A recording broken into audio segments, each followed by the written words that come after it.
Yes, very good evening to all of you. किसने किसने test के पेपर अपलोड कर दिए? सारे ही हो गए, ठीक है, कोई बात नहीं। हम लोग डिस्कस कर रहे हैं पहले तो टेस्ट, फिर मैं आपके आंसर भी देख लूंगा कि कैसे लिखे हैं आपने। एक एक करके अपन टेस्ट पे बढ़ते हैं। अपने पास टोटल 7 क्वेश्चंस है, क्वेश्चन के आंसर है। इसके आंसर भी मैं आपको अपलोड करके दे दूंगा, यानी कि आंसर आपको बता दूंगा। आप चाहो तो उसका फोटो ले सकते हो, बराबर है क्या? अब सबसे जो पहला क्वेश्चन है, जैसे कि आप देख रहे हो कि भाई 45 मिनट बस अपने को अलाउड था। आप में से कितने ऐसे हैं जो 45 मिनट में ही बना लिए थे या 45 मिनट के पहले बना लिए थे, बराबर है क्या? अब इस पे दो बातें हो सकती है, या तो आप वाकई में बहुत अच्छा स्पीड मेंटेन करके रखें, या तो हो सकता है आपने कट शॉर्ट करके आंसर लिखा होगा। वो आपके आंसर शीट को चेक करने के बाद ही पता चलेगा, बराबर है क्या? और ऐसा जो 45 मिनट पूरा हो गया था लेकिन उसके 4 ही क्वेश्चन हुए या 5 ही क्वेश्चन हुए, अगर ऐसा कुछ है तो भाई आप लोगों को अपनी स्पीड मेंटेन करने की जरूरत पड़ेगी, बरोबर है क्या? चलो, जैसे जैसे अपन आंसर में बढ़ते जाएंगे वैसे वैसे अपने को क्लैरिटी आती जाएगी। सबसे पहला अगर आप यहां पे देख रहे हो, मिस्टर वाई जो है एक क्या है, डिवोटी है और डोनेट करना चाहते एक एलिफेंट किसको? टेंपल को, as a core part of his ritual worship, बराबर है क्या? वो एलिफेंट देना चाहता है एक टेंपल को, तो उसकी वजह से वो कॉन्ट्रैक्ट करता है मिस्टर एक्स के साथ, जो कि अपना एलिफेंट बेचना चाहता है, बराबर है क्या? अब यहां पे मिस्टर एक्स कॉन्ट्रैक्ट तो कर लिया किसके साथ? वाई के साथ, 20 लाख रुपए में, लेकिन दोनों को नहीं पता था कि एलिफेंट उस समय मरा हुआ था जब आपने क्या किया था? Agreement. Everybody are with me? Referring to the provision of the Indian Contract Act 1872, explain whether it is a void, voidable or a valid contract. बराबर है क्या? बताइए क्या आंसर होगा आपके हिसाब से इसका? void contract होगा, void contract होगा, void agreement होगा, बराबर है क्या? अगर आपको याद है बेटा, सेक्शन 56 के अंदर मैंने आपको 2 void के बारे से बताया था। एक होता है void agreement, एक होता है void कॉन्ट्रैक्ट। कुछ ये याद आ रहा है सेक्शन? ये सेक्शन तब था जब आप क्लास में अति कर रहे थे और मैंने 3 ही बच्चों को बैठा के पढ़ाया था उस वक्त, बराबर है क्या? तो उसके बाद आपके नोट्स में ये आ गया था, तो मेरे को समझ में आ गया था कि कहीं ना कहीं से तो आप जुगाड़ जमा के इसको पढ़ लिए हो। वॉइड एग्रीमेंट अपन तब करते हैं जब इसको अपन क्या बोलते हैं, ये इनिशियल इंपॉसिबिलिटी है, बराबर है क्या? और वॉइड कॉन्ट्रैक्ट अपन तब बोलते हैं जब सुपरवेनिंग इंपॉसिबिलिटी होती है, बराबर है क्या? क्या तुम मेरे साथ हो? ठीक है। इनिशियल इंपॉसिबिलिटी का मतलब माइनर के साथ एग्रीमेंट कर रहे हो, कर ही नहीं सकते। इनिशियल इंपॉसिबिलिटी की मतलब ये होता है कि एक मुर्दी लाश डली हुई है, बाबा बोल रहा है तुम मेरे को 1 लाख दो, मैं इसमें जान डाल दूंगा। ये इनिशियल इंपॉसिबिलिटी है जिसके लिए एग्रीमेंट बन ही नहीं सकता है, हाँ कि ना? एक व्यक्ति है, वो कहता है कि भाई रोड में जैसे मैंने इसका एक एग्जाम्पल दिया था कि मुझे बिलासपुर से रायपुर जाने के लिए अगर मैं बाय रोड भी जाऊं ना, और कितनी भी अच्छी कार क्यों ना हो मेरे पास, गिरी से गिरी हालत में मेरे को 1.5 घंटे बिलासपुर से रायपुर एयरपोर्ट जाने में लगते हैं। अगर कोई व्यक्ति मेरे को बोलता है, जिसको मैं बोलता हूं मेरी फ्लाइट मिस हो जाएगी, जल्द से जल्द कितना पहुंचा देगा? अरे सर 1 घंटे में पहुंचा दूंगा। बोले आप आओ तो 1.25 घंटे में पहुंचा दूंगा। वो झूठ बोल रहा है, वो सिर्फ अपने साथ कॉन्ट्रैक्ट करवाना चाह रहा है, बरोबर है क्या? इसको इनिशियल इंपॉसिबिलिटी बोलते हैं और इस पे एग्रीमेंट क्या होता है? वॉइड। क्या तुम मेरे साथ हो? और अगर आपको ये वॉइड एग्रीमेंट का अगर आपको डेफिनेशन याद आए तो वॉइड एग्रीमेंट जो है 2J के अंदर वॉइड कॉन्ट्रैक्ट है, 2G के अंदर वॉइड एग्रीमेंट है। क्या तुम मेरे साथ हो? 2G के अंदर वॉइड एग्रीमेंट आता है और 2J के अंदर क्या आता है? वॉइड कॉन्ट्रैक्ट आता है, हाँ कि ना? और 56 बस इतनी बात बताता है कि स्टार्टिंग से ही अगर एग्रीमेंट इंपॉसिबल है तो वो वॉइड एग्रीमेंट है। बाद में अगर कोई तकलीफ आती है तो उसको वॉइड कॉन्ट्रैक्ट, क्यों? क्योंकि तब तक कॉन्ट्रैक्ट बन चुका था। जैसे कि कोई पब्लिशर है, वो एक ऑथर के साथ करता है क्या? कॉन्ट्रैक्ट, कि भाई ऑथर तू बुक लिख, मैं छापूंगा, बन गया contract. Lawful object, lawful consideration, intention सब बराबर है।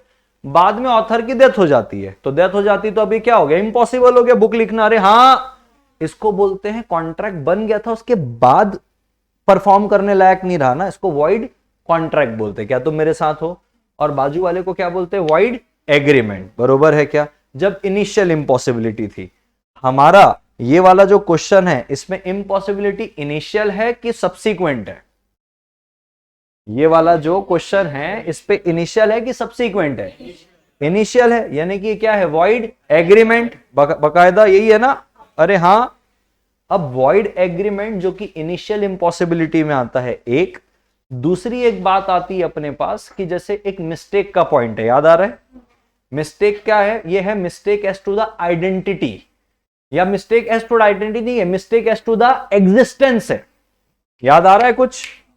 Mistake as to the existence में कि पार्टी को ही नहीं पता। इसमें मैंने घोड़े का एग्जांपल दिया था, अगर तुमको याद होगा, कि मैं घोड़ा बेचने के लिए बात कर रहा हूं, लेकिन रात को मेरे घोड़े को बिच्छू ने काट लिया था और इसकी वजह से ये मुझे पता ही नहीं था, क्योंकि मैं मॉर्निंग में डील कर रहा हूं, रात को मैं अपने तबेले में देख के नहीं आ रहा हूं कि घोड़ा जिंदा है कि मर गया। अरे हाँ, इसको अपन बोलते हैं वॉइड एग्रीमेंट। क्यों? ये मिस्टेक एज टू द क्या है, एग्जिस्टेंस, दोनों पार्टी को नहीं पता। लेकिन अगर आपको जरा सा भी याद है, ये mistake as to the existence आपकी मॉड्यूल पे नहीं है। मैंने आपको बताया था कि ये सारी चीजें मैं आपको एडिशनली बता रहा हूं ताकि आपको ये पॉलिश हो जाए आपका कंसेप्ट, बराबर है क्या? तो अब जो चीज आपकी मॉड्यूल में नहीं है वो इंस्टीट्यूट आपसे एक्सपेक्ट भी करता नहीं है। तो आप इसको दो तरीके से आंसर कर सकते थे। एक मिस्टेक की तरह से आंसर कर सकते थे कि जब दोनों पार्टी मिस्टेक में है, as to the matter of fact, बराबर है क्या? उस परिस्थिति में पार्टी जो है क्या कर सकती है, एग्रीमेंट को वॉइड कर सकती है, बरोबर है क्या? अरे हाँ कि ना?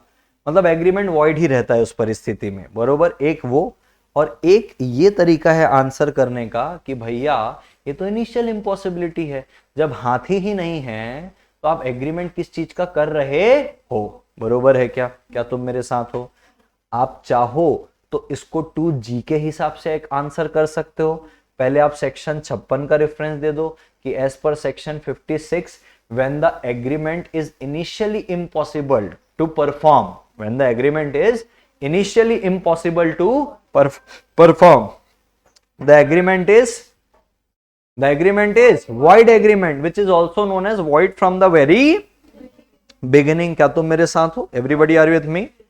और as per section 2 clause G, a void agreement is an agreement which is not enforceable by law। अब अपने को यहां पे क्वेश्चन पूछ रहा है कि जब भाई अगर वो इन्फोर्सेबल ही नहीं है तो क्या हो जाएगा वो? वॉइड। क्या तुम मेरे साथ हो? इस प्रकार से आपको ये 3 मार्क्स का पूछ सकता है। क्या तुम मेरे साथ हो? Everybody are you with me? Are you sure? अब आपने कितने लोगों ने इसको किस प्रकार से आंसर किया है मैं ये जानना चाहता हूं, बताइए। सेक्शन 20। आप अगर इसको मिस्टेक से भी अगर आंसर कर रहे कि दोनों पार्टी को क्या है, मिस्टेक, तो वो भी गलत नहीं है, वो भी बखूबी सही है। क्योंकि आप मिस्टेक बोलो, ये भी मिस्टेक ही है, बट आप इसको इनिशियल इम्पॉसिबिलिटी की वे में भी आंसर कर सकते हो। आप इसको ऐसे भी कर सकते हो, mistake of both party as to the subject matter which is essential to the agreement, बरोबर है क्या? 20 से आंसर किया आपने इसको। अगर आप इसको 20 से भी आंसर करते हो जो मिस्टेक ऑफ फैक्ट है बाय बोथ द पार्टी, तो भी ये सही है। अगर आप इसको 56 और 2G का रेफरेंस देके करो तो भी आंसर सही है। बट मेरे हिसाब से अगर आप तुम 20 लिखोगे तो एक लाइन में प्रोविजन खत्म हो गया होगा, वो इतना ज्यादा एक्सप्लेनेटरी नहीं लग रहा होगा, बरोबर है क्या? 2 लाइन में आपने प्रोविजन लिखा, फिर आपने उसका क्या कर दिया, कंक्लूजन। यही अगर आप मेरे बताए हुए वाले हिसाब से लिखते तो आपको मार्क्स क्या मिलता, ज्यादा, बरोबर है क्या? चलिए अब आंसर लिखिए जो मैं बता रहा हूं। फिर आपने सबने आंसर अपलोड कर दिया ड्राइव में? हाँ जी, चलिए फटाफट आप आंसर लिखिए, बढ़ते हैं अपन, थोड़ा सा जल्दी जल्दी लिखेंगे बेटा।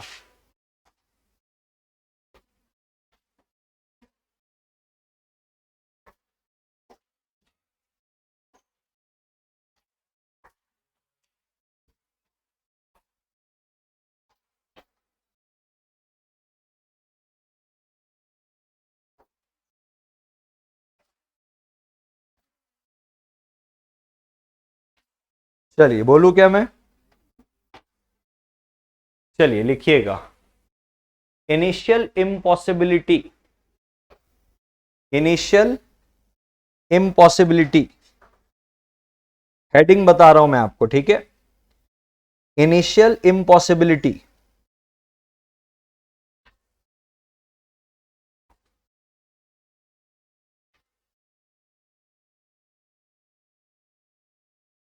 Of an agreement, initial impossibility of an agreement,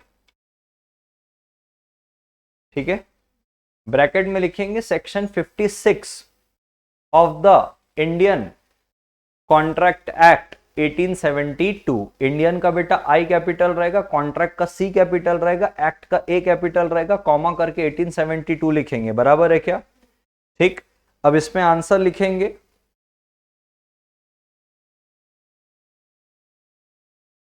as per section 56, as per section 56 an agreement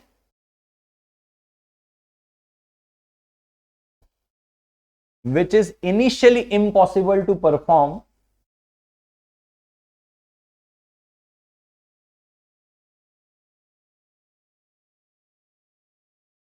an agreement which is initially impossible to perform is known as void agreement, is known as void agreement, is known as void agreement, ठीक है। That is करके लिखिएगा, that is void from the very beginning, थोड़ा सा फटाफट लिखिएगा, that is void from the very beginning, ठीक है। एक लाइन छोड़ के दूसरा पॉइंट लिखिएगा, ठीक है। As per section 2G of the Indian contract Act 1872, as per section 2G of the Indian Contract Act 1872, as per section 2G of the Indian Contract Act 1872, void agreement is an agreement which is not enforceable by law. Void agreement is an agreement which is not enforceable by law.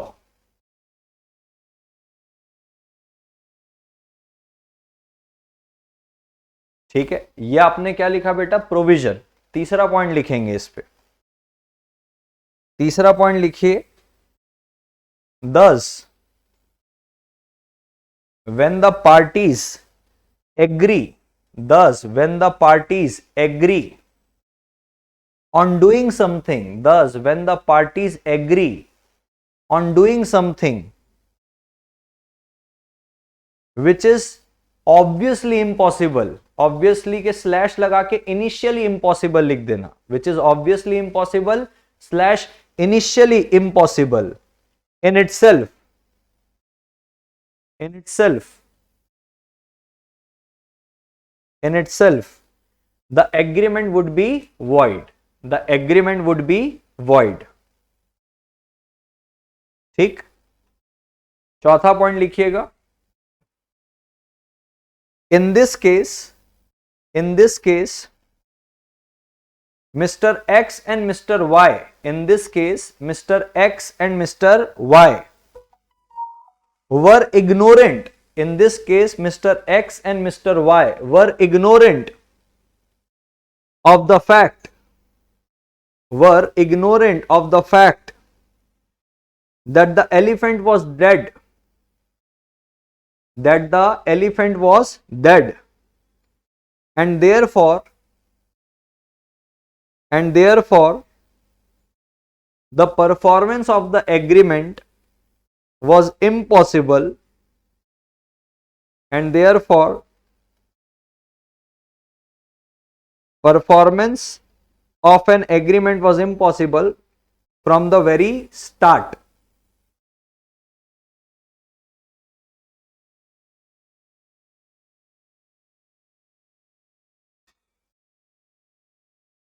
एक line छोड़ के, hence the agreement is void, hence the agreement is void, hence the agreement is void। बेटा तो उसने जगह क्यों छोड़ी वहां पे, वहां से क्यों नहीं लिखी उसको, जैसे पूरा लाइन पे से लिख रही है, hence करके जो तू कंक्लूजन लिख रही है उसमें इतनी सी जगह क्यों छोड़ी है? नहीं छोड़ना है, पॉइंट में ही लिखना है, hence the agreement is void, that is void from the very beginning, that is void from the very beginning। Complete महसूस हो रहा है आंसर में? चलिए, कितने लोगों के आंसर ड्राइव में अपलोड हो गए हैं? ठीक है, किसके नहीं हुए हैं?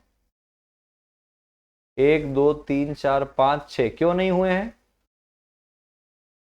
भाई? देखो, अपलोड करोगे तो मेरे को चेक करने में होगी क्या आसानी। अभिषेक निम्बालकर जी, कौन है निम्बालकर जी? हाँ जी।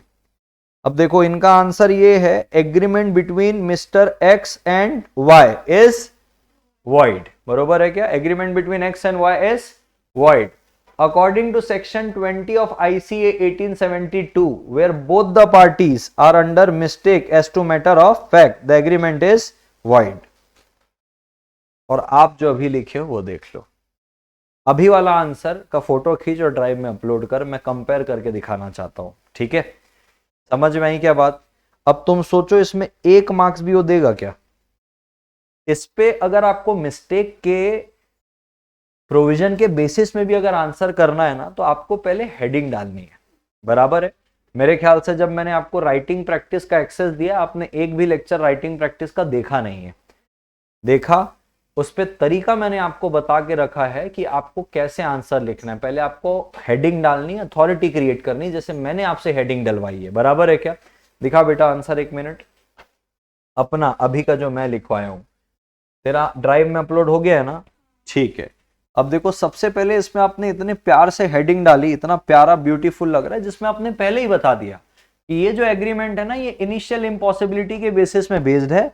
आपने पहले ही उसमें रिलायबिलिटी क्रिएट कर दी कि आप ये बताओगे, फिर आपने प्रोविजन पॉइंट वाइज लिखा और इसको कंक्लूड किया। अब इसमें 3 मार्क्स में ना कुछ दिन मन खुश हो जाए तो 5 दे दे। वो आंसर की ब्यूटी देखो ना, तुम कैसे लिखो, एकदम सेल्फ एक्सप्लेनेटरी। समझ में आ रही क्या बात? क्या तुम मेरे साथ हो? ठीक है। अब एक तो ये आंसर है, दूसरा और किसका आंसर आ गया भाई, बताएंगे क्या?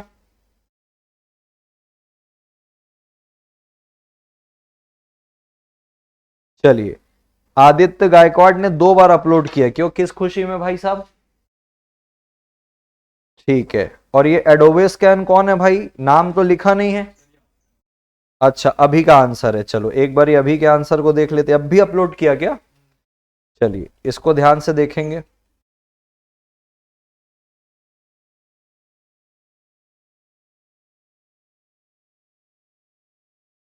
तो देखो, ये आंसर और ये आंसर में फर्क देखो, एक ये आंसर है और एक ये आंसर है, जिसपे आपने ये पूरी बात लिखी और लिखने के बाद यहां पे किया। अब एक चीज हमेशा और ध्यान रखना, आपने शायद राइटिंग प्रैक्टिस का जो मैंने आपको वीडियो दिया, आपने उसको देखा नहीं है। आंसर लिखने का मैंने हमेशा एक तरीका बताया है, उसी के अंदर बहुत पहले से आपको वो दे रखा है कि मैंने आपको बताया कि जब भी आप अपना आंसर राइटिंग शुरू करोगे तो आपको ये यहां पे ऐसे लाइन खींचनी है, किधर?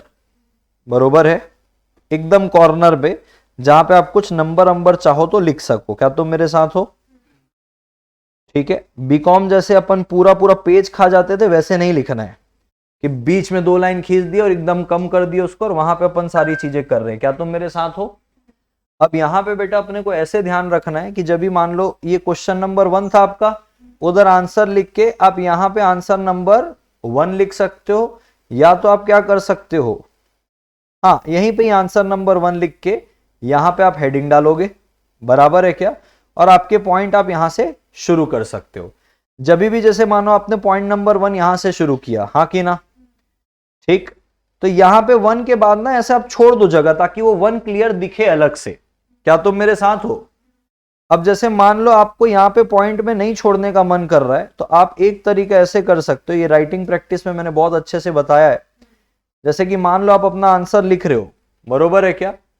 आप चाहो तो यहाँ पे ए बी सी करके भी लिख सकते हो, लेकिन वो मर्ज हो जाएगा। जैसे कि 1 के अंदर ए बी सी आ रहा है, क्या आ रहा है, तो आप जैसे यहाँ पे आंसर नंबर 1 लिखे, ये आपका आंसर नंबर 1, एक लाइन छोड़ दो, यहां पे आप अपने पॉइंट शुरू कर लो। यहां से या तो पहले आप हेडिंग डाल लो, पॉइंट जब शुरू करोगे तो यहां पे सारी चीजें लिखोगे। बराबर है क्या?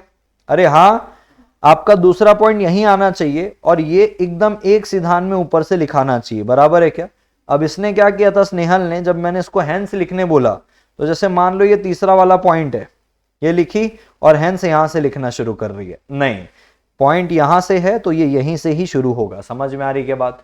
तो राइटिंग प्रैक्टिस को देखिए और समझिए कि अपने को लिखना कैसे है। इसी आंसर में आपको मार्क्स मिलेगा, ये वाले आंसर में आपको मार्क्स कतई भी मिलने वाला नहीं है। इसमें अगर 1 मार्क्स भी अगर दे दिया तो आपको एहसान करेगा, बरोबर है क्या, लिटरली एहसान करेगा, ठीक है। चलो ये पहला टेस्ट था तो कोई ऐसे घबराने वाली बात नहीं है, ये वाला क्वेश्चन नहीं बना होगा, आई एम श्योर आगे वाले क्वेश्चन कुछ ना कुछ तो आप हल्का फुल्का खेल लिए ही होगे, बराबर। अब मैं बाकी के आंसर इसमें चेक नहीं कर रहा हूं क्योंकि मेरे को पता है बाकी लोगों ने भी मिस्टेक से ही करके लिया है, बरोबर है क्या, तो कोई मतलब नहीं क्योंकि सबके एक ही प्रकार के आंसर है।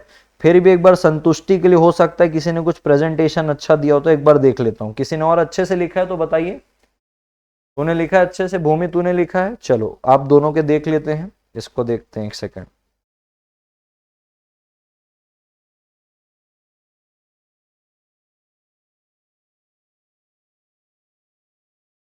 हाँ जी यही है ना बेटा। तो देखो सबसे पहले तो उन्होंने हेडिंग डाल दी provision of the Indian contract act, यहां पे हेडिंग की जगह अपने को सेक्शन डालना है। अपने हेडिंग क्या डाली, इनिशियल इंपॉसिबिलिटी ऑफ एन एग्रीमेंट, और ब्रैकेट में लिख दिया क्या, सेक्शन, उससे रिलायबिलिटी क्रिएट होती है। तो ये हेडिंग तो अपन कोई भी डाल सकता है, ठीक है। उसके बाद देखो लिखा है under 20 an agreement made with mistake of subject matter is void agreement. अभी देखोगे तो ये भी अधूरा है। एज पर सेक्शन 20 शुरुआत ऐसे होती है, as per section 20 when both the parties to an agreement is under a mistake as to matter of fact which is essential to the contract. यही है ना, when both the parties to an agreement is under a mistake as to matter of fact, ये matter of fact जो कि essential है as to the subject matter. अब इसका essential to the subject matter समझ रहे हो, भाई हाथी के लिए कर रहे बराबर। अब हाथी के पैर में बहुत बड़ा घाव है, ये इसेंशियल नहीं है। अभी इसेंशियल ये कि हाथी है ना, कि हाथी नहीं है, हाथी नहीं था, यही तो इसेंशियल है कि साला जिसके लिए कॉन्ट्रैक्ट करे वही नहीं है, बराबर है क्या। Everybody are you with me, are you sure. तो देखो अब इसमें लिखा in the given instant case Y contracted with mister X to sell his elephant, अरे हाँ for 20 lakh but without the information that the elephant was dead a day before agreement. Conclusion, in the light of the above provision the agreement was made with the mistake of subject matter, with the mistake of subject matter nahi beta, with the mistake of matter of fact which is essential to the subject matter, hence it is a void contract nahi void agreement। समझ में आ रही क्या बात। तो बेटा ये सारी चीजें अपने को समझनी पड़ेगी, इसमें आपको 1 मार्क्स भी अगर दे देगा तो बहुत है। मैंने हमेशा चिक चिक के बाद बोली कीवर्ड याद रखो, ये कीवर्ड आपको ही कंप्लीटनेस दिलाएगा। क्या तुम मेरे साथ हो, तो ऐसे में नहीं बनेगा। मेरे को आपसे रिक्वेस्ट है कि जितने भी मैंने आपको राइटिंग प्रैक्टिस का वीडियो दिया है आप कृपा करके एक एक राइटिंग प्रैक्टिस को देखो। जैसे यूनिट 1, 2, 3 का आज अपना टेस्ट था, रैंडमली देख लो ना, कोई रैंडम कर लो, मैं कोई क्वेश्चन शुरू ही कर रहा हूँ उसको ही देख लो कि कैसे राइटिंग प्रैक्टिस उसमें है। बढ़ा बढ़ा के एक आध आंसर तो देखो कम से कम रोज, ताकि तुम्हारे को आइडिया डेवलप हो कि अपने को आंसर लिखना कैसे है, बराबर है क्या। आपको दिया ही इसीलिए क्या है, ठीक है। हाँ जी आदित्य जी आप भी लिखें कह रहे हैं, गायकवाड़। अब ये एक तो क्या है, इतने रईस इंसान है वो हॉरिजॉन्टल भेजे हैं।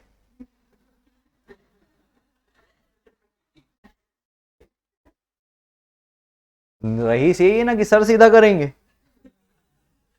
हैं खुल भी नहीं रहा, तेरा वाला तो नहीं खुलूंगा बोल रहा है। हाँ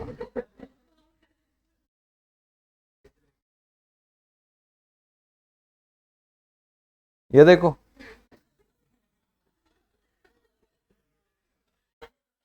आना है ना ये बहुत ज्यादा।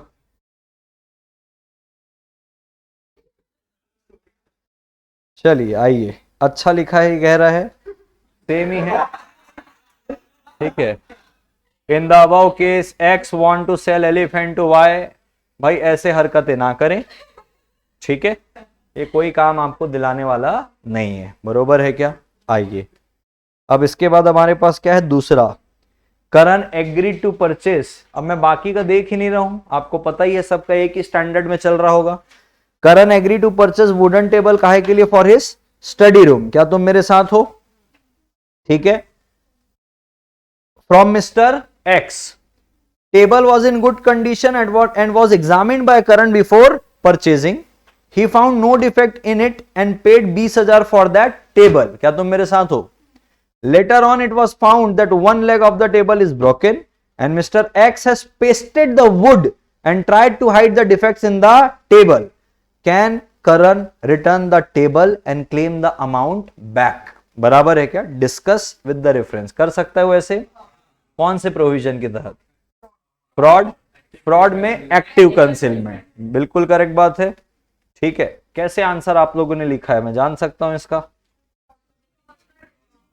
फ्रॉड का डेफिनेशन डाला, ठीक है, और हाँ जी,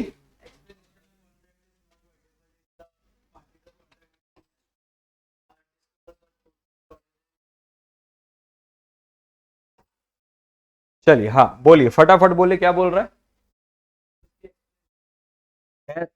भाई? वो एक्सप्लेनेशन की जरूरत इधर है ही नहीं, एक्टिव कंसीलमेंट की है। हाँ, और एक्टिव कंसीलमेंट में ये लिखा है, if the parties can not trace the defect even after reasonable examination of goods, it is known as active concealment and active concealment is amount to fraud. क्या तुम मेरे साथ हो? अब ध्यान से देखेंगे, मैं वापस से कुछ कॉपी ओपन करना चाहूंगा। अरे हाँ कि ना, इजाजत है?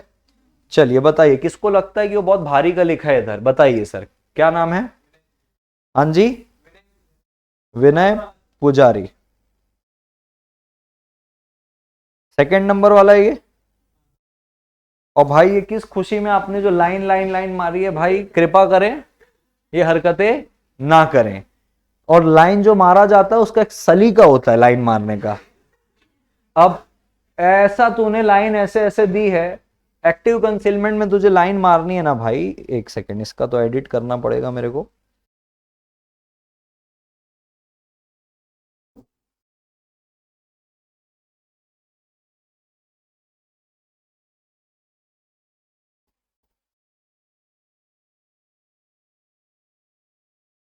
हाँ जी, आपको लाइन मारनी ना सर, तो ये लाइन मारने का तरीका ऐसा होता है जो एक सिधान में जाए। समझ में आ रही क्या बात? ऐसा मारना है। चलिए, ये किस क्वेश्चन में प्रोविजन लिख के नमस्ते कर दिया है? आपको लिखना था fraud as per section 17 of the Indian contract Act, heading डाल दिए। प्रोविजन लिखने से क्या होता है, आप उसके बाद फिर शुरू करो। प्रोविजन कोई हेडिंग नहीं है। Everybody are with me? Provision कोई हेडिंग नहीं है। आप या तो वहां पे सिर्फ लिख दो क्या, फ्रॉड।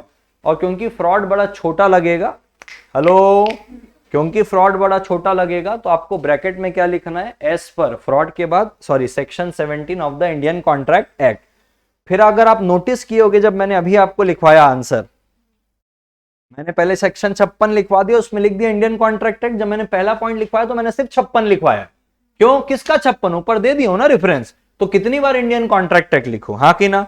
सिमिलर वे पे आप यहां पे हेडिंग डाल सकते हो फ्रॉड, ब्रैकेट में लिख सकते हो section 17 of the Indian contract Act 1872। फिर जब आप पहला पॉइंट डालेंगे वहां पे आप लिखो एज पर सेक्शन 17, आप पूरे डेफिनेशन डालते जाओ। और डेफिनेशन भी नहीं डालना है तो आप सीधा लिख दो as per section 17 active concealment of an fact by a person having knowledge और belief of fact is known as what, fraud. यही तो प्रोविजन लिखना है। अरे हाँ, उसके बाद अपने को बताना है कि भाई ये एक्टिव कंसीलमेंट इसलिए क्योंकि उस समय रीजनेबल एग्जामिनेशन के बाद भी उसको डिफेक्ट मिला नहीं, और क्योंकि अब ये फ्रॉड है तो भाई उससे वो रिकवर कर सकता है। तो अभी देखो लिखा है section 17 there is the active concealment. अब ये स्क्रिबलिंग में तो मार्क्स कटेगा जबरदस्त, ठीक है, of the fact which is not true but though he believes it to be true. Active concealment, अच्छा ये भी एक्टिव कंसीलमेंट है, फिर एक्टिव कंसीलमेंट है। भाई पहला वाला जो तुम लिखे वो सजेशन एज अ फैक्ट होता है, तो ये तो फिर पॉइंट तुम्हारा गलत हो गया ना सेठ। ठीक, active concealment involves the necessary steps are taken by the seller to conceal the material fact so the buyer will not find the defect even after reasonable examination। भाई साहब ये तो आपने लिखा एक्सप्लेनेशन उसका, पहले आपने को क्या लिखता है, active concealment of an fact by one having knowledge of the fact, वो लिखना था। ये आपने सीधा क्या लिखा, एक्सप्लेनेशन, प्रोविजन तो लिखा नहीं है। अब in this instant case, in this instance मतलब आप बताइए क्या होता है पुजारी जी? गलत जा रहे हैं आप। The mister X has concealed the mister x the fact that the one leg of table is broken and he pasted the wood tried to hide defect. Conclusion, Karan can return the table and claim the amount back. ऐसे एकदम टूटा टूटा answer नहीं लग रहा, feel नहीं आ रहा है? लिखे हैं आप? और कौन लिखा है इसको?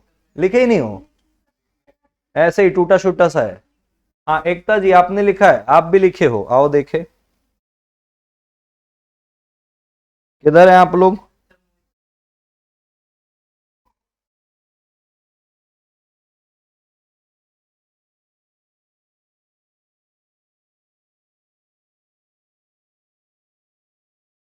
हाँ जी, थोड़ा सा नीट है इनका, अगर आप देखोगे तो as per section 17 fraud means and includes suggestion as a fact, active concealment, promise made without an intention, any other act fitted to deceive, इनने पूरा ही लिख दिया है। फिर लिखा है as per above provision mister X by active concealment hided the defect in table. Hided की जगह कंसील्ड लिखती तो ज्यादा अच्छा नहीं लगता बेटा, घर की कोई सिक्के थोड़ी छुपा रहे हैं, ठीक है? हाँ हाँ, and Karan even after reasonable was not able to discover the defect, so Karan can return the table. Conclusion में तो दिक्कत है बेटा, जो चीज तुमको रटी रटाई हो तो बराबर है, जहां पे थोड़ा सा राइटिंग की स्किल चाहिए वो नहीं आ पा रही है। आप मैडम पाटिल जी क्या किए हैं? ये लिखा ही नहीं आपने, क्यों? कठिन लग रहा था? हाँ, किसका अच्छा है सेट? हाँ पेठे का। पार्थ का भी एक बार देख लेता हूं, किधर है पार्थ जी आपका? पार्थ डीगे, तुमने डिंगे ही मारे होंगे इसमें। चलो, फ्रॉड सेक्शन 17 किसका? अर्जुन छाबड़ा ट्यूटोरियल एक्ट का। किसका बताओगे कि नहीं बताओगे? हाँ, fraud means and includes suggestion of a fact which is not true by one who does not believe it to be true, active concealment of fact by one having knowledge, पूरा ही लिख दिए हो।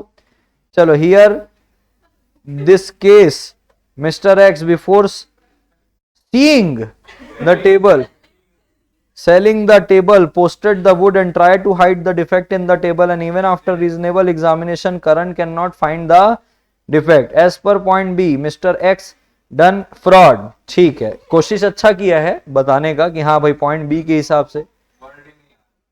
हाँ, in the instant case comma as per above provision the case is voidable at the option of aggrieve party in current return the table and can claim amount back. ठीक है, मतलब ठीक है। कितने मार्क्स का था? 4। तेरे को 1.5-2 उधारी का वो दे देगा, ठीक, लेकिन तेरा कंक्लूजन फिर भी उससे बेटर है।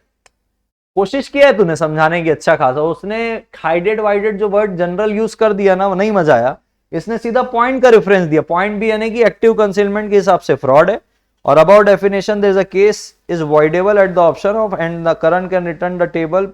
ठीक ठीक है, मतलब ठीक ठीक बरोबर है। 1.5-2 मार्क्स देगा 4 में। हाँ जी पेठे जी आपका भी देखें, कितना रुपए देंगे?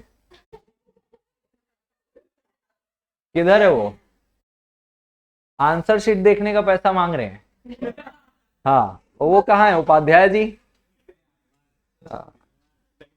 चलिए, a contract is not voidable है if the other party had the necessary mean. अरे भाई ये तो अलग ही चले गया, वो मिस रिप्रेजेंटेशन में कहा चले गया तू? अरे मेरे भाई, वो तब होता है जब मिस रिप्रेजेंटेशन, मतलब ऐसा कुछ है कि जहां पे तुम ट्रूथ डिस्कवर कर सकते हो बाय ऑर्डिनरी डिलीजेंस। यहाँ पे ट्रूथ डिस्कवर करने की कोई बात है? पेस्ट कर दिया उसको बकायदा, पैर टूटा हुआ छुपा दिया उसको, गलत। कोई मतलब नहीं इसको चेक करने का, स्टार्टिंग में ही गलत कर दिया, मार्क्स कैसे देगा बेटा तेरे को? चलो लिखो, मैं लिखवा रहा हूं। हे वाहेगुरु, क्या होगा भाई साहब? आप लोगों देखना शुरू करो क्या, प्लीज। हाँ, हेडिंग डालो फ्रॉड, ब्रैकेट में लिखो as per section 17 of the Indian contract act. The का टी कैपिटल, इंडिया का आई कैपिटल, कॉन्ट्रैक्ट का C capital, of the Indian contract act का A capital, comma 1872 bracket close करो।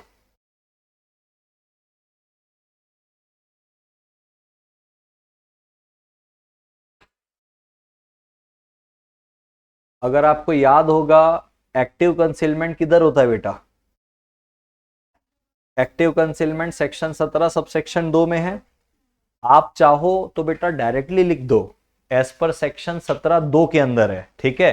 Active concealment of a fact by a person having knowledge और believe of a fact is known as fraud. क्या तुम मेरे साथ हो? अरे हाँ कि ना।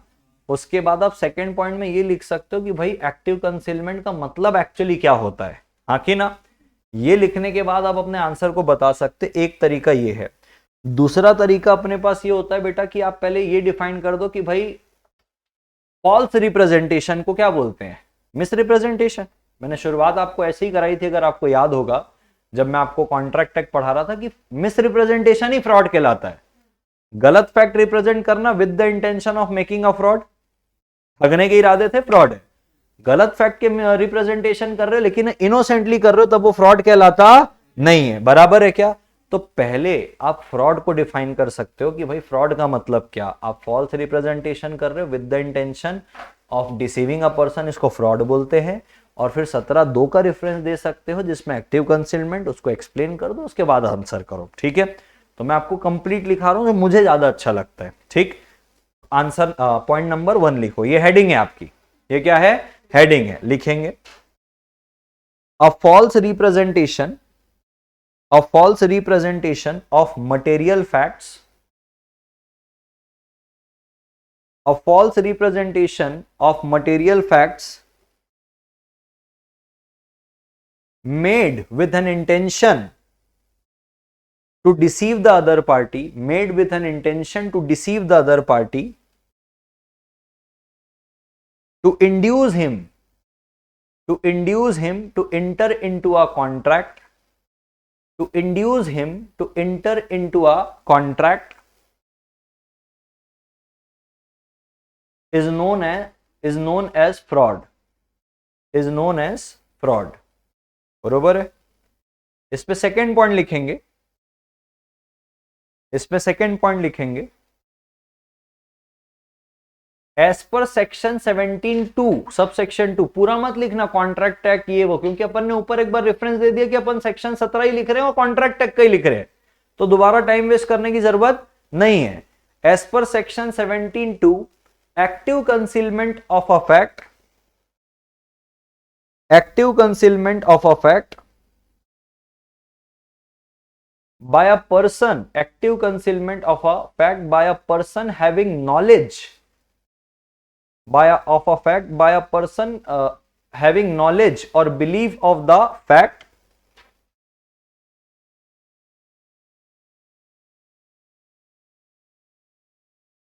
falls under the definition of fraud, falls under the definition of fraud।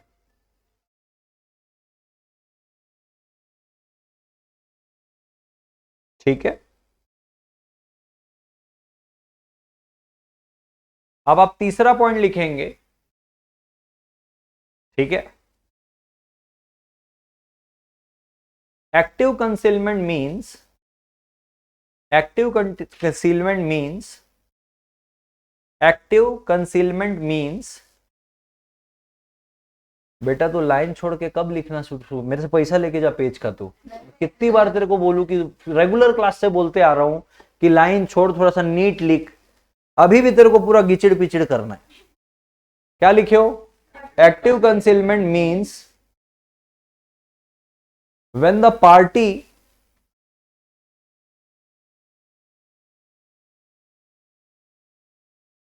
even after reasonable examination of goods, when the party even after reasonable examination of the goods cannot trace the defects। Active concealment means when the party even after reasonable examination of goods cannot trace the defects। यही हुआ था, paste waste करके दे दिया था, हाँ कि ना। ठीक है, लिखेंगे। फोर्थ पॉइंट लिखेंगे, इन the instant case, in the instant case fraud is committed, in the instant case fraud is committed, comma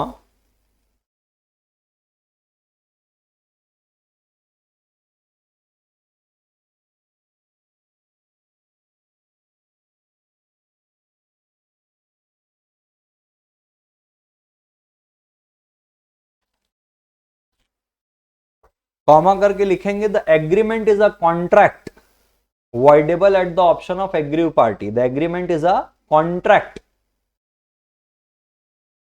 The agreement is a contract voidable at the option of aggrieved party. कहां लिखी है ये बात बेटा? ये जो मैं बात अभी आपको लिखवाया हूं सेक्शन 2I में लिखी बेटा, 19 में लिखी है. The agreement is a contract voidable at the option of aggrieved party. Bracket में लिखेंगे सेक्शन 19. बराबर है.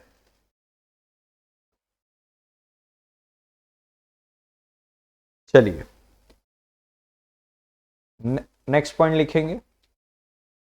In the present case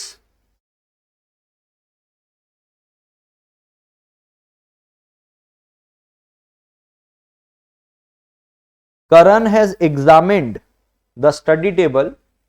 In the present case, Karan has examined the study table before purchasing it from Mr. X, from Mr. X, from Mr. X, and could not able to trace any defect, and could not able to trace any defect in the table,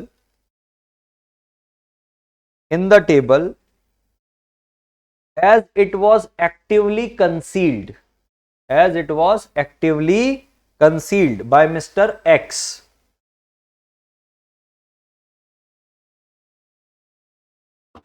ठीक है. Last point लिखे जो conclusion रहेगा. In the light of the above provision, in the light of the above provision,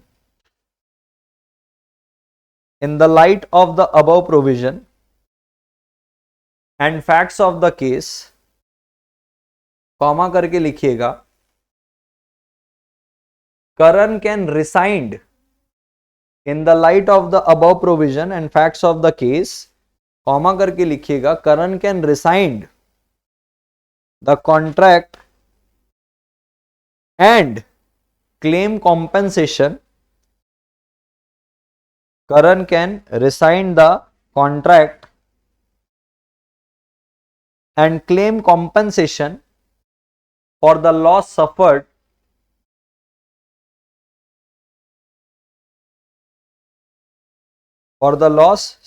due to fraud done by Mr. X.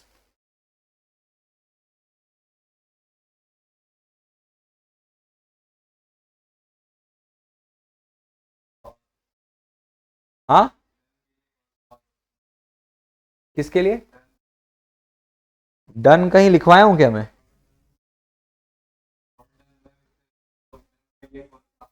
किधर लिखवाया हूं मैं?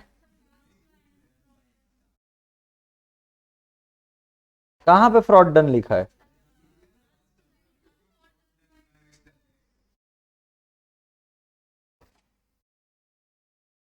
And claim compensation for the loss suffered due to fraud committed by mister X. ठीक है, committed by mister X. ठीक है, अपने को क्वेश्चन पूछा है क्या करंट टेबल रिटर्न कर सकता है और अमाउंट क्लेम बैक कर सकता है क्या? तो अपन ने बता दिया कि भाई उसके पास तो ये राइट है. लिखिए एंड ऑल्सो, क्योंकि अपने को जो क्वेश्चन पूछा है उसका आंसर अपने को करना जरूरी है. एंड ऑल्सो, हाँ उसी पे ही. एंड ऑल्सो, यही जो लास्ट पॉइंट है उसी के कंटिन्यूशन में. And also current can return the table as well. And also, हाँ बस and also current can return the table, क्योंकि कॉम्पनसेशन तो अपन ने बोल ही दिया. अमाउंट बैक बोलने में से क्या है? कॉम्पनसेशन. ठीक है, क्योंकि जैसा क्वेश्चन पूछा है वैसा अपने को आंसर करना पड़ेगा. अब ये तो इजी था बहुत ज्यादा. क्वेश्चन नंबर 3 फिर भी आपने नहीं किया अच्छे से. क्या अपने को बस यही बताया है कि what will be the rights of promisor in the following cases. पहला बोल रहा है मिस्टर एक्स ने प्रॉमिस किया to bring back wife's life again. Initial impossibility है, बराबर है. किसी को कोई राइट नहीं मिलता. इनिशियल इंपॉसिबिलिटी में एग्रीमेंट ही वॉइड है तो राइट मिलेगा नहीं. A agreed to sell 50 kg of apple किसको? बी को। अरे हाँ, the loaded truck left for the delivery on 15 March but due to riots in between reached A on 9th। अरे हाँ कि ना? बताइए क्या है ये? Subsequent impossibility. अब अगर आप इसमें देखोगे, आपको मैंने एक सेक्शन पढ़ाया था, section 55, time is essence of the contract. अगर टाइम इसेंशियल था, यहां पे देखो टाइम के लिए कोई बात बोला नहीं है, 15 मार्च को था लेकिन राइट्स की वजह से 19 को पहुंचा। अगर टाइम जरूरी था पहुंचने में, याद आ रहा है कुछ सेक्शन 55? चलो एक बार सेक्शन 55 पढ़ना, आपको अपने से ही आएगा। तीसरा देखो, artist promise to paint on the fix date और a fix amount of remuneration but met with an accident and lost his both hand. Supervening impossibility, contract void. अरे हाँ कि ना? सीधी सी बात ऐसे ही है। लास्ट वाला देखते हैं। अच्छा, सुपरवेनिंग इम्पॉसिबिलिटी क्यों? क्योंकि पर्सनल नेचर का था। जब पर्सनल नेचर का है और उसको एक्सीडेंट हो गया तो क्या हो गया? वॉइड। नहीं तो लीगल रिप्रेजेंटेटिव परफॉर्म कर सकता था। Last, Abhishek entered into contract of import of toys from China but due to disturbance in relation the import from China were banned. Again subsequent illegality। हाँ कि ना? तो बड़े इजी से क्वेश्चन है। उसके बाद ये वाला तो शायद मैं आपको पहले लिखवा चुका हूं इसका आंसर, बहुत पहले रेगुलर क्लास में ही इसका आंसर मैं आपको लिखवा चुका हूं। बराबर है क्या?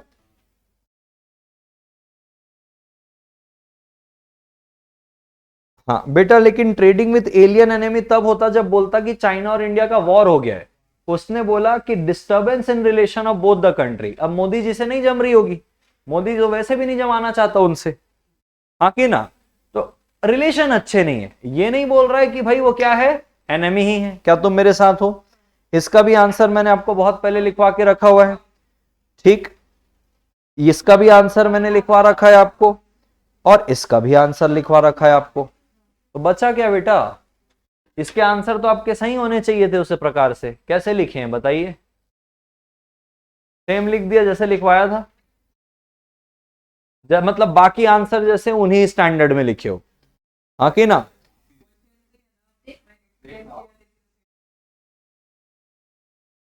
बैठे जे तो भैया अलग माहौल पे है।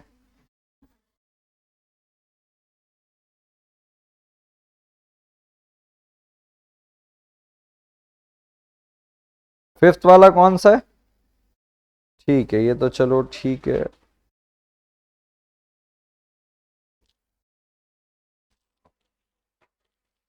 ठीक है, ये आंसर तो बराबर लग रहा है। बस ये जो प्रोविजन लिख रहे हो बेटा, उसकी जगह हेडिंग डालो, promise to pay past voluntary service section 25(2) और उसके बाद लिखो कि as per section 25(2) this given case X support Y's son and promises to pay rupees for doing so, later Y refuses in the ground of the above provision, in the ground of the above provision, in the light of the above provision या as per the above provision of the Indian Contract Act, X can recover the promised amount from Y as he promised to pay for the past voluntary service। Conclusion अच्छा लिखा है, but ground की जगह as per above provision और ये सब लिख। बाकी लोग का आंसर ऐसे ही है। बताओ एकता जी, कौन सा है फिफ्थ वाला?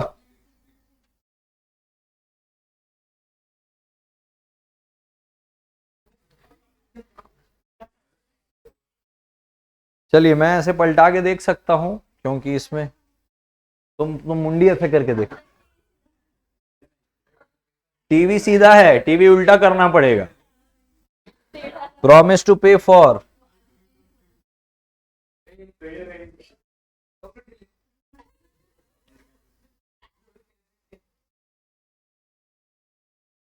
बराबर है, ठीक है। छोटे छोटे आंसर ठीक लिख ले रहे हो, जो ऑलरेडी हमने करवाए हुए हैं। लेकिन जो हमने नहीं करवाए हैं, जो मेरे बुल साई में नहीं है, डेफिनेटली मैं वो क्वेश्चन तो नहीं पूछूंगा ना जो मेरे बुल साई में, क्योंकि मेरे को पता है आप उधर को तो चीर फाड़ मचा के ही आए हो। 3 क्वेश्चन है, बोले इधर से ही बोलते कुछ भी नहीं आता, कुछ भी नहीं आता। मैं तो डेफिनेटली नए क्वेश्चन लाऊंगा, और तुमको पता ही है नए क्वेश्चन की कमी नहीं है मेरे पास। बुक रखा रहता हूँ मैं एनी टाइम। अभी भी 2-3 ठो बुक रखा हुआ है फाउंडेशन का, जिधर से क्वेश्चन आता है। और ये वही 6 क्वेश्चन जहां से क्वेश्चन बनेंगे। अच्छे क्वेश्चन है ना, पूछ सकते हैं, ऐसा तुमको लग रहा है ना? तो कृपा करें अपने ऊपर, आप रेंडमली कम से कम एक आंसर राइटिंग प्रैक्टिस। मैं नहीं बोल रहा हूं पूरा पूरा देखो। अब जैसे आज 3 यूनिट हमने किया, आप रैंडमली थर्ड यूनिट का कोई सा भी एक क्वेश्चन देख लो, क्योंकि यूनिट वाइज मैंने वहां पे राइटिंग प्रैक्टिस कराई है। आप ओपन करो कोई सा भी रैंडम, जो एक मैं क्वेश्चन कराऊंगा, आपको लग रहा है कि हाँ ये मेरे को देखना है, कैसे लिखना है, देख लो ना, साथ में बैठ के राइटिंग प्रैक्टिस कर लो। वहां पे मैंने सिर्फ राइटिंग प्रैक्टिस नहीं कराई है, कंसेप्ट प्रॉपर रिवाइज करा के कीवर्ड कैसे एक्सट्रैक्ट करना और फिर कैसे लिखना है ये बताया बेटा।